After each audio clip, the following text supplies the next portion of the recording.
Hello to all you unlocked listeners. This is the host of the show, Matt Landau.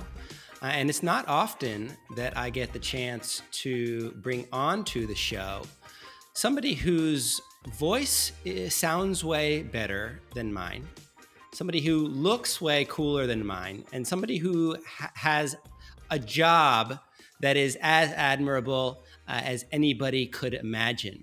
But today's that day, friends. The COVID-19 pandemic is presenting all kinds of opportunities. One of those opportunities is on the line with me today, Miss Tammy Rowe. Hi. Hi. How'd you like that introduction? I loved it. Thank you. I was thinking about introducing by saying hi to all you crazy cats and kittens. Do you know what that's a reference to? I think I do. Tiger Queen. I'm slightly embarrassed to say that I have watched the entire series. She is the Tiger Queen. What did you think? Do you think she did it? Hey, you know what? Everyone is innocent, no? Until proven wrong. Okay, fair enough. I knew you'd take some sort of political stance there. Tammy Rowe is for those who don't know her, is the producer of, as her partner put it, all of my media concerns, which I had never heard described that way, but is terrifyingly accurate. That includes the Vacation Rental Show, Sense of Place, Season 1, as well as this podcast that you are listening to right now. And Tammy, where are you reporting live from? Mangofish in Panama. And for those who don't know Mangofish, it is a stunning home overlooking the ocean in the Azuero Peninsula. That is a pretty cool place to quarantine, I gotta say. Are your friends coming to visit? Hey, you're not supposed to have social gatherings, so no, they're not. Okay. Technically, they're not visiting, but something tells me you guys are making the most of your downtime. And how are you doing? Are you getting through this? I haven't spoken with you in a while. I am. I would say we're lucky that our lives are not being that affected in the way that we're getting to do a lot of things that we really enjoy doing. We're very lucky to be in the place where we are. So we're just taking this time without really having to be anywhere else. You know what I mean? Yeah, totally. Like there is no reason why we wouldn't be here right now doing what we're doing, and we've been gardening and working on maintenance, cleaning, reorganizing stuff. So it's been good. It's been good for us. And for those who haven't been following the news, Panama has taken some pretty extraordinary measures, right? What are the rules right now in terms of how people can go out and in? Okay, so they assign different days of the week. So women can go out Mondays, Wednesdays, and Fridays, and men used to be able to go out on Tuesdays, Thursdays, and Saturdays. But now they only have 2 days, only Tuesday and Thursday, because apparently they're not following the rules. So they took one day away from them. Oh my God. I hate to make a joke about it, but I would leave it up to men in general to not follow the rules, you know? Yeah, so that's part of it. You're only allowed to go out for 2 hours, and your time depends on the last number of your ID. So mine ends in 7. I will be able to go out from 6:30 a.m. to 8:30 a.m. But I haven't left the house in over a month. Does that mean that your partner / boyfriend has been going out to gather food, or are you like fully sustainable growing your own beans at this point? No, no, no. I wish, but no, he is going. Sometimes we have his mom who lives quite close to us, so she comes every now and then. She helps us out with that. But before quarantine, I hadn't left the house for like 6 weeks. Yeah, I feel like strangely for some introverts, this is actually the perfect moment because we're not getting made fun of for the fact that we actually haven't left the house. Yeah, I mean, yeah. It's like, okay, I've been training my whole life for this.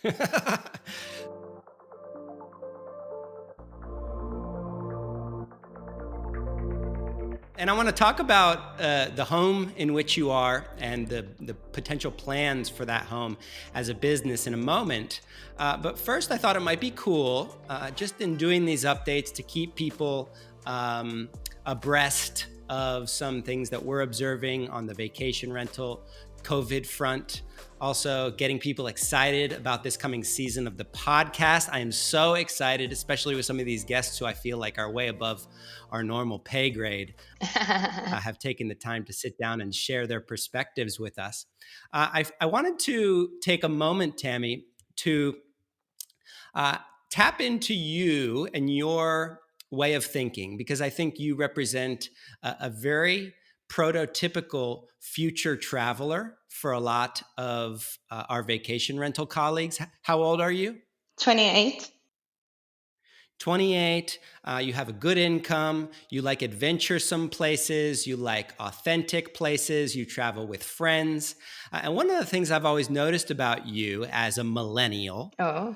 is, I think I might be a millennial too, but I just like accusing you of it, is the way that you choose to buy certain kinds of products. You don't just buy the thing that looks the coolest. You take other things into account, right? Walk our listeners through some of the things that you usually think about before you're purchasing, like a jacket or a pair of boots or something.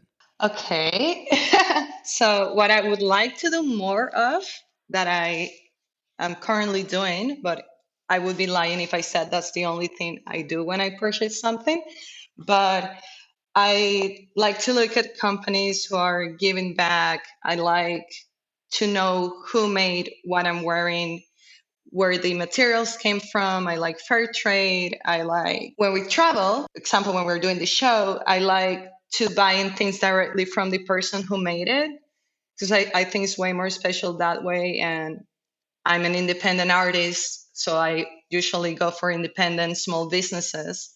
And yeah, I think sustainability and think about values, company values, if they're giving back, what they're doing for the environment.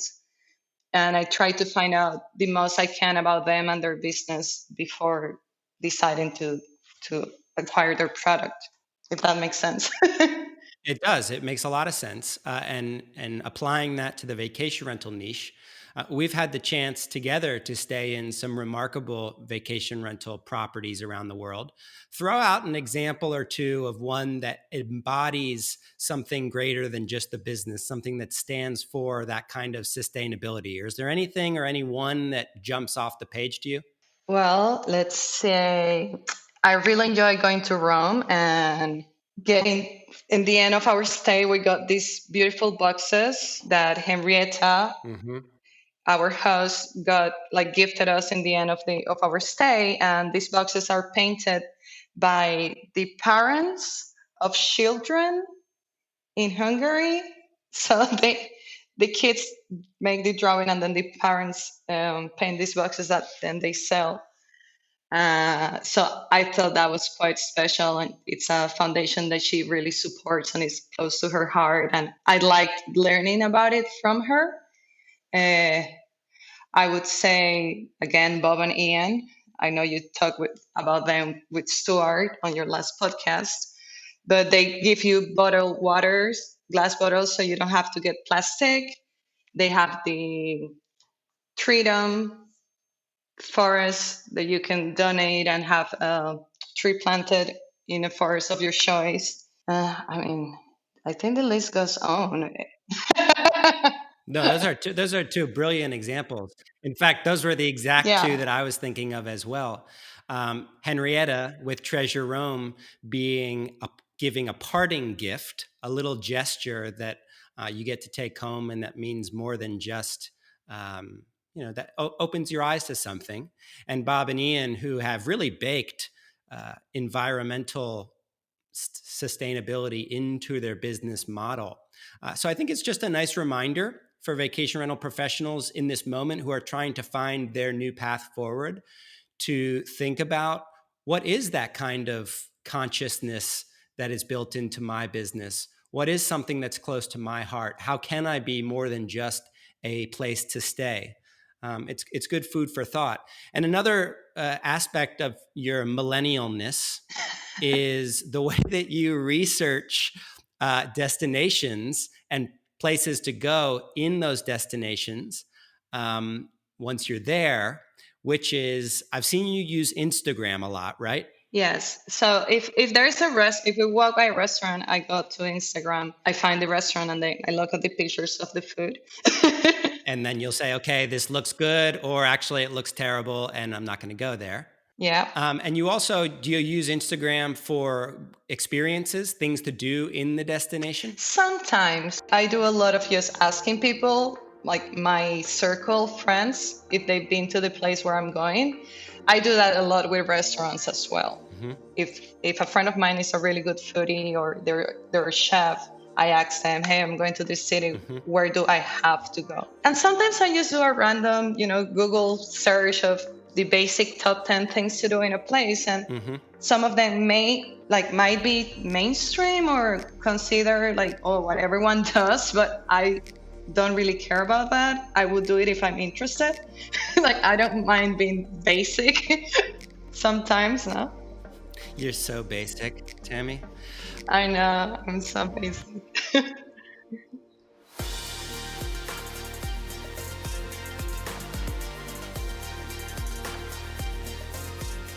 Alex Diaz in Puerto Vallarta, he kind of opened my eyes to this, that a lot of travelers, when they are considering going to a destination, they'll type the destination into Instagram and just browse and see what are the interesting images that come up. And that kind of ends up guiding his general path of inquiry. So I thought another really simple example for people to do now would be to get together that Instagram campaign and begin putting together something more than just your property. Maybe it's a restaurant, like Tammy mentioned, that is in town and serves amazing octopus. Maybe it's a hike that has an amazing view. I think increasingly, I don't use Instagram that much, and I know a lot of our colleagues who are a little bit older don't either. It's just worth keeping in mind, I think, that future generations of travelers don't necessarily walk into a travel agency and ask to be handed a pamphlet for Rome, right? You do things differently. Oh, yeah. I guess for me, it's more about photographers, filmmakers. So I follow them, and then when they share a beautiful landscape, I want to know where it is. I want to know how to get there. So those kind of profiles are the ones that usually get my attention, because I could search for the hashtag Joshua Tree and get thousands of pictures where everyone is dressed the same and drinking the same coffee. So I probably wouldn't want to go there. You know what I mean? Right. So kind of finding that little unique way of presenting things from the host's perspective, and maybe taking this opportunity to reach out to some great photographers in town, say, hey, we don't have any bookings for the next few weeks. Would you like to take a little break with your family and stay at our property for a few days in exchange for a beautiful set of photos? That seems like a productive thing to do with our downtime. This perfectly segues into downtime.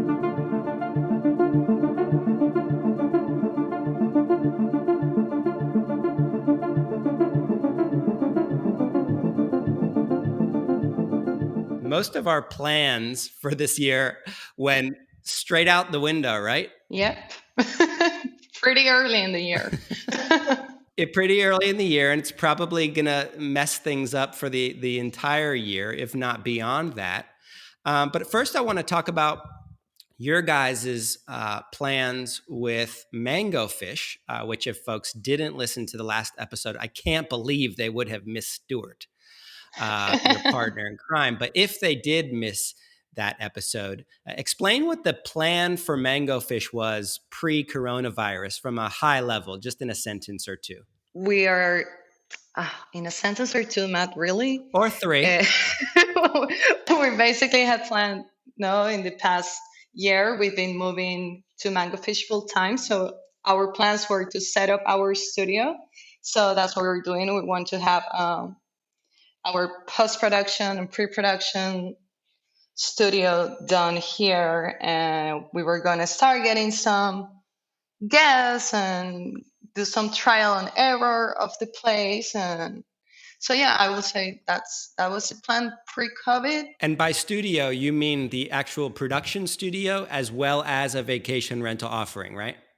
Yes, exactly. We want to do a place where, we are creatives. We want creative people to come and stay here. Artists, musicians, filmmakers, photographers, writers. So our plan, we did a business plan. We were looking at building another facility to have a culinary lab and teach classes and have seminars and all these things. We work on our branding, our mission, vision, everything pre-COVID, and we were going to present to some investors and get these things moving. But now it's pretty much me gardening and picking rocks in the front yard.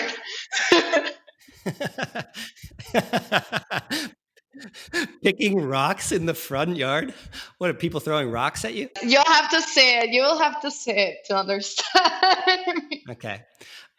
So I think a lot of people are struck all of a sudden with their original plans put on pause, no bookings coming in, certainly no travelers, at least in the near future. And I'm with you that reverting back to some simple things that are in our control can indeed give a little bit of comfort.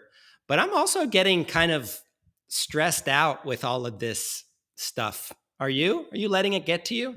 And not really, honestly. Like, of course, the uncertainty of things is scary. And I do think about, what the future is going to be like, or, Yeah. Shouldn't I be doing more with this time? Should I have a six pack and be a yoga expert and meditating an hour every morning? Because a six pack of what? No, like a physical six pack, like a fitness thing. Oh, okay.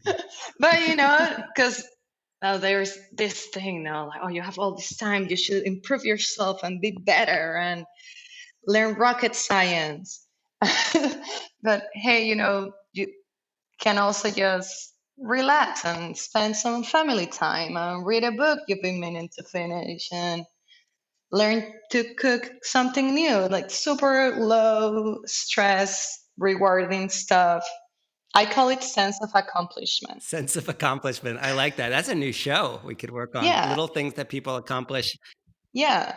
Little things that you enjoy, that make you happy, that help you relax, get loose. And for a lot of people, those things are just not, we're taught to run, work, earn, improve. And you're right, taking a bit of a breather from all that, I think everybody agrees that's a healthy thing to do. And in this particular case, we're kind of forced into it, so there's no other option, right? Yeah, we're all in the same boat, The only anxiety that I have in my family, the only person who has to keep going to work is my dad. So I do worry about him. But other than that, it's just, enjoying the time to do things that you've been meaning to do and enjoying the time to do nothing at all. I want to talk about your guys' film work in just a second, but I did want to share with you that I have been having issues sleeping, which is extremely unusual for me. And I'll wake up at 1:30 or 2 consistently every night, and I can't go back to sleep. And then eventually at 4-ish, 4:30, I will fall back asleep after listening to a couple of podcasts or ebooks. But then, and this is where it gets kind of funny, but then I'll wake up out of a crazy vivid dream that is structured by the thing that I was listening to at the very end. So like last night I woke up, well, this morning I woke up and I had been watching that series Waco on Netflix. And this morning I woke up so vividly thought that I was a Branch Davidian. I thought I was in the cult. Yeah. And of course it was, in the end, I could chuckle at it, but it's just been weird. It's been messing with me a little bit. I have been stressing out a little bit, but I'm going to try to take a page out of your book, do a little bit more rock picking up.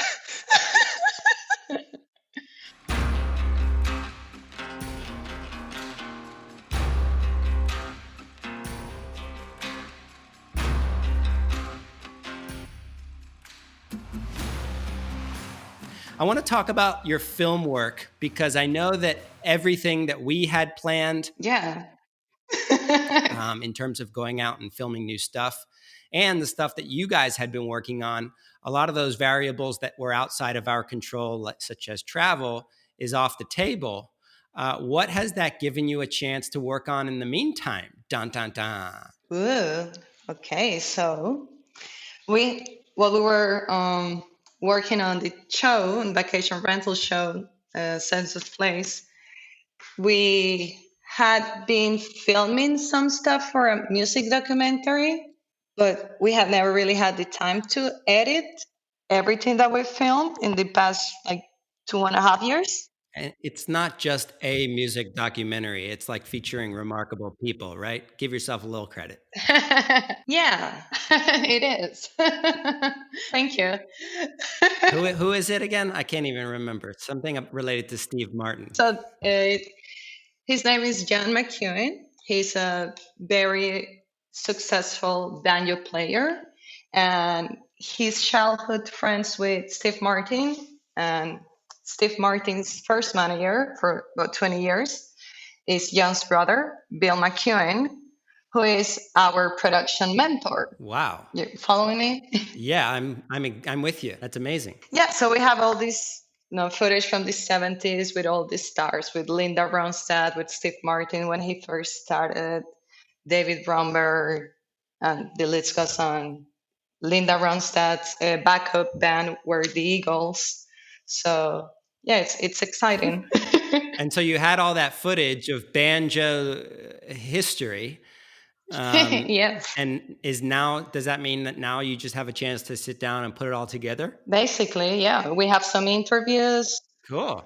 We're going to see how we take advantage of the working remotely, and maybe we'll have some, Skype interviews, or maybe another podcast related to banjo playing. Who knows? And just add it there. Yeah, it seems, and that seems like, and I'm just again applying this back to our vacation rental world. One of those projects that you always knew had great potential. Oh yeah, it's a great story. You have great footage. Don't really need anything other than time to sit down and focus on editing it all together. And you've always kind of had it on the back burner. It's not new. Yeah. But now is basically a time, if you don't do it now, you're probably never going to do it. You're forced into this project and achieving it sometime soon. Do you guys have a deadline on it, or are you just kind of rolling with it? Not really. We're just rolling with it. Because, when you start an edit, I think we've gone through this when working with you with the show. There are so many things that you discover while you're working on an edit. Like, oh, maybe. That's a very kind way of, this is for listeners, this is Tammy's very elegant way of saying that I provide terrible feedback. No, I would never say that. Or maybe too much feedback. No, but not, yeah, you know what I mean. But yeah, you discover things. That's a nice way of putting it. Yeah, you discover things, and you think, oh, shit, I wish I could go back and get this shot, or I don't know if this is this way. And, it gets like that. But I think we're going to take it to a place in which we can have a short list of things that we feel are missing. Right. Like in reality, probably nothing is missing, but we will feel like there are things that are missing. You will invent them. Yeah, after things start going back to quote unquote normal. Right, the new normal. Where can people Where can people keep an eye out for this thing? Well, we just started our Instagram. It's called Mangofish Studios. So there we're posting videos and Okay.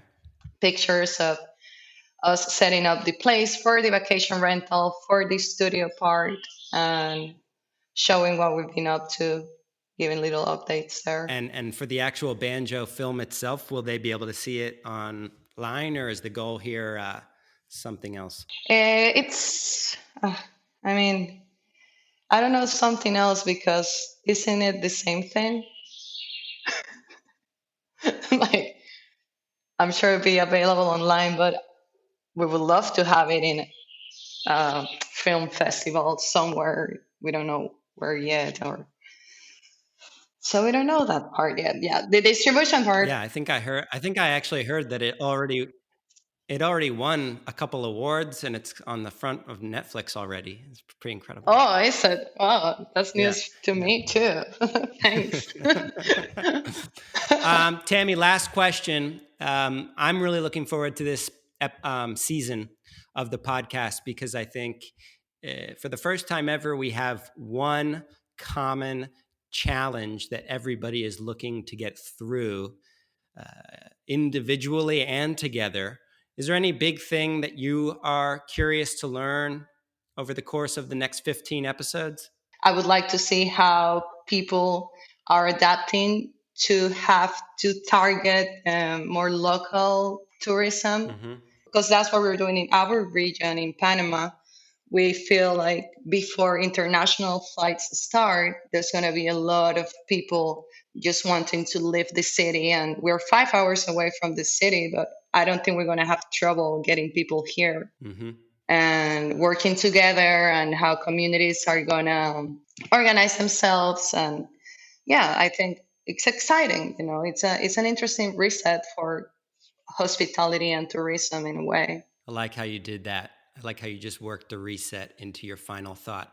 Tammy Rowe, thank you for your time. Where can people learn more about you? Can they follow you on like TikTok or something? I got a TikTok now, folks, by the way.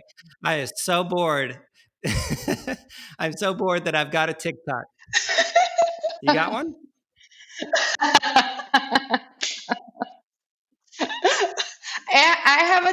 I have a TikTok too, but I've only posted one video. I thought I was gonna become a TikTok star, but Well, I have 3, and I have 8 people that follow me. I think mostly because I mentioned it on another podcast. So I am pretty much a TikTok star. hey, you gotta use all the marketing. I couldn't commit. I have one video. What about Instagram? How do they follow You you? just want me to say my new username, huh? Yeah, what's your new Instagram username? It's Tam o'clock. It's Tam I O'Clock. can't. I love it. I can't even say it without laughing. And of course, I created it with my TikTok. No, so my TikTok has the same name. Oh, it's synchronized. See, you are a millennial. Tam O'Clock, you are about to start getting a bunch of very random follows from vacation rental nerds. I hope you're okay with that. I hope so. I hope so. And I appreciate hearing your voice and your enthusiasm and your constant reminder that at times we don't have to do anything at all but enjoy ourselves with people we love. Thank you for being on the pod. Of course. Anytime. Bye. Okay. Hugs to Stu. Will do. Bye. Bye bye.